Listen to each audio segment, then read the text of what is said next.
Good morning, my measly mother runners. So today for me is a travel day. We're going back home to my hometown to go see some family. So it brings about a thought process of how do you stay consistent even when you are traveling. For me, it's a little bit easier because we're not staying at a hotel this time. We're staying at my parents' house, so I kind of know the neighborhood. But even when you don't know the neighborhood and when you're going to a hotel, how do you stay consistent? And for me, the biggest key is planning it like you plan everything else on your vacation or your trip, making sure that you know what to expect. So if you're going to a hotel, before you even book that hotel, look at it. Does it have a gym? Is the area around it good? Can you go run outside, even if it's in the parking lot? If it doesn't have a gym, is the hotel big enough that you can run perhaps in the hallways? I've done a couple of those before as well, when it was raining or the neighborhood was sketch, and I was like, nope, I'm going to stay indoors. But some gyms are also sketch too. So how do you make that happen? Plan it and being prepared for it. My husband knows when we go hit a hotel that we're going to drive around that hotel a little bit so I can get a little bit to know the landscaping, so I understand kind of what it looks like. I'll actually go on Google Maps and I will try to plot out my run so that way I can tell him before I even leave, hey, this is kind of generally speaking where I'm going to go.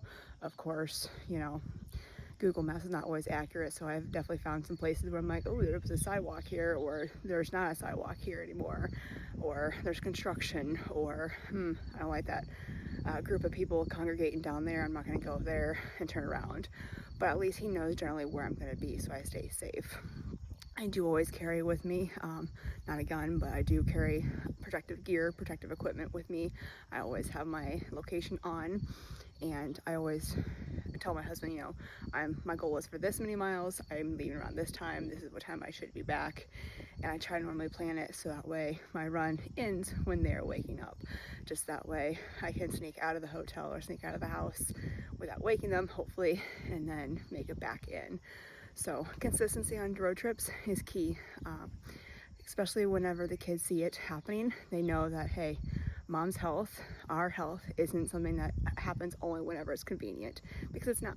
We have to be consistent. We have to stay true to ourselves. We have to keep that promise to ourselves and to them, because if we don't, then we're not in it for the long haul. We're only in it for when it's convenient. And truly, that's not how our love works, right? Our love is there at 2 a.m., at 4 a.m., even if it is just 2 minutes after you hit that pillow, our love will be there. We will show up for them. So it's also our turn to show up for ourselves too. So that's how I stay consistent on traveling, travel days, travel weekends. Upcoming here, we got less than 8 weeks before hockey season starts up again. So, I'm going to be traveling quite a bit. Sometimes it's going to be day trips, sometimes it's going to be weekend trips, but I will always be staying as consistent as this baby inside me will let me be. So, if you have any extra tips on how you stay consistent on travel days or road trips, please go ahead and drop it down in chat. I'm sure our listeners would love to hear more. So, all right, guys, we will have safe travels and we'll talk to you tomorrow from a different town.